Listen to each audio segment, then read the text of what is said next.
the Person Everyone Needs. I'm Webb Hoggard, and I'll be hosting today's topic on my last thoughts on parenting for this segment, parenting the person that everyone needs. My thinking in this is when I get asked about parenting things on the regular, and I've even asked, give me some good pictures of parenting and the Bible, and honestly, there aren't that many good. There's some blips, there's some portraits of good parenting, but I mean, if you pretty much look at any story, you watch the whole movie, all of us fail in parenting. I mean, all of us are going to have some baggage. Nobody gets the parenting thing right. And we live in a world today where it seems very easy to just blame our parents for any of the shortcomings that we have in our life. And that's fine if that's what you need to do to move forward in some level, or get that healing. I'm not telling you to wash past that, but what I will tell you is no. Your story may be worse than some, but the chances are you don't know anybody who actually had a perfect situation in their family. No matter how well we do it, and I'm giving it my all. I hope that those of you who are parents on this, you're giving it your all. But I will tell you, one of the areas that you're going to probably come up against the most difficult problem or harm or whatever it is that you're struggling with is that there are going to be scars, perhaps even still wounds from your childhood that you're going to try to parent out of. And you got to be very careful, number one, that you don't just do everything that your parents did. My dad sent me this a few days ago, and I just thought this was so good. We cannot parent like our parents parented us, because the world they were preparing us for doesn't exist anymore. Isn't that crazy?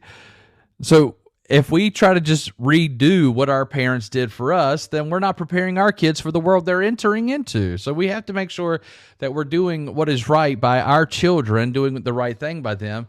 But so we have to keep in number one, it's not disloyal to do things differently than our own family. Okay? It's not disloyal to do things differently than the way we were raised. But the second part of that is that we can't also just do the opposite of everything because we were hurt, because our parents weren't perfect and they didn't get it right. Doing the opposite of everything they did is not going to be right either. What we really need to do is to engage with our Heavenly Father, who was always perfect, who's always got it right. We need to engage with Him, ask Him, what do you want me to do with these that are these are actually His children. So they're just on loan, right now in your parenting. God, what do you want me to do? But while I'm asking the question, what do you want? How do you want me to lead them? First of all, Lord, I need you to heal me.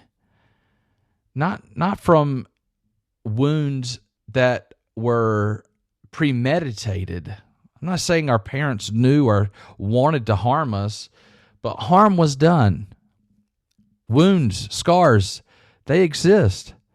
Healing is necessary. Call them out. Say what they were. Say what has harmed you. Say what has broken your heart. Take the time to actually name it out, and then give it to Jesus. Place your wounds in Jesus' nail-scarred hands and let Him heal you. Let the stripes on His back be what makes you whole again, so that you can be what you need to be for your kids. Maybe you're like, Webb, I don't have any kids. Hey, then do this work before you have children. Do this work before the time in your life where you really need to be healed. Lay before the Lord all the things that you've been carrying in your life. Think through the kind of person that you want to be, what kind of children you want to raise. Think through the kind of values you want them to live in. Think about the things that you feel inadequate to do. The things that perhaps it feels like you're not good enough to bring to pass, and wonder where those types of emotions come from. Lay all these things before your Heavenly Father. Repent of the things that you made that weren't really even ever done against you, but you've made them into something bigger than what they were. And then forgive. Forgive your parents. Forgive your mom. Forgive your dad. That's one of the best ways you can honor them. Forgive them. If there's things that need to be confronted, if there's things that need greater understanding, take the time to do that. But look to your Father in heaven as the one who will A, heal you, but B, lead you into the person that your kid really needs. The person that everyone needs to be parented by whole people. Sometimes that requires for us to take longer time figuring those things out. It's not my favorite thing to hear, but there's some things in my life that I have to work out. I have to be reminded of a healing process that's still happening among me. I want to get better at these things, and so I continuously lay myself before the Lord and ask Him, are there any areas that you need to change, that you need to show me? I ask Him to forgive me. I repent of the things that I've done, and I ask Him to help me get better at who I'm becoming. I think that's the beginning of good parenting. And so as I close this little session, I want to mention to you perhaps the most powerful thing that you can offer your child is an apology. I promise you they're going to realize that you didn't get it all right anyway. The best thing you can do is when you mess up, go to them and say, I'm so sorry. Now, don't tell them you've messed them up. That's not healthy for them to continually consider, oh, well, I wonder what areas my mom or my dad has messed up. It's not for us to lay those on them, but to just be willing to walk to them and say, my tone was wrong. My mood was off. I shouldn't have said the way I said that. You shouldn't have seen me live the way I was living. I made some decisions that were inconsiderate to you, or I've shown you in some ways that I don't honor God as much as I have told you that I wish you did. If any of those things are true, or if any of those things are showing up in your life, it would be very powerful. It would be a very powerful thing for you to be able to sit down with them and say, hey, I'm sorry. I was out of line with this. They'll never forget it. I will say also, a personal, empathetic apology could be a massive beginning to healing for both them and for you. It's not a small thing at all. Good parents learn how to find ways to communicate these things that matter immensely, even when they don't feel like they want to do it.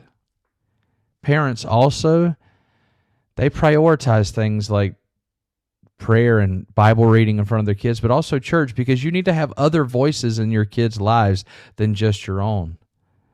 You are the primary, but you shouldn't be the only educator, the only discipler.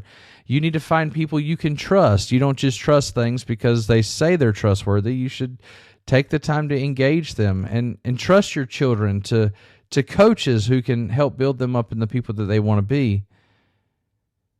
It's not a small thing at all. It's not a small piece of your life to entrust other people with the most precious thing God's ever given you. So take the time to make sure that who it is, it's not just whoever's available, it's who are those that are actually going to be a blessing to your kids. Your kids want you to be happy. They want to make you happy, but they also just want you to be happy. So the best thing you can offer your kids is not the stress of trying to make sure they have every experience they've ever looked at, but to rid yourself of all the things that constantly cause you stress and make you unhappy. Find ways to let them be the priority of your life for this season. Pray with them. Be the first to take their name before God. Teach them the Bible.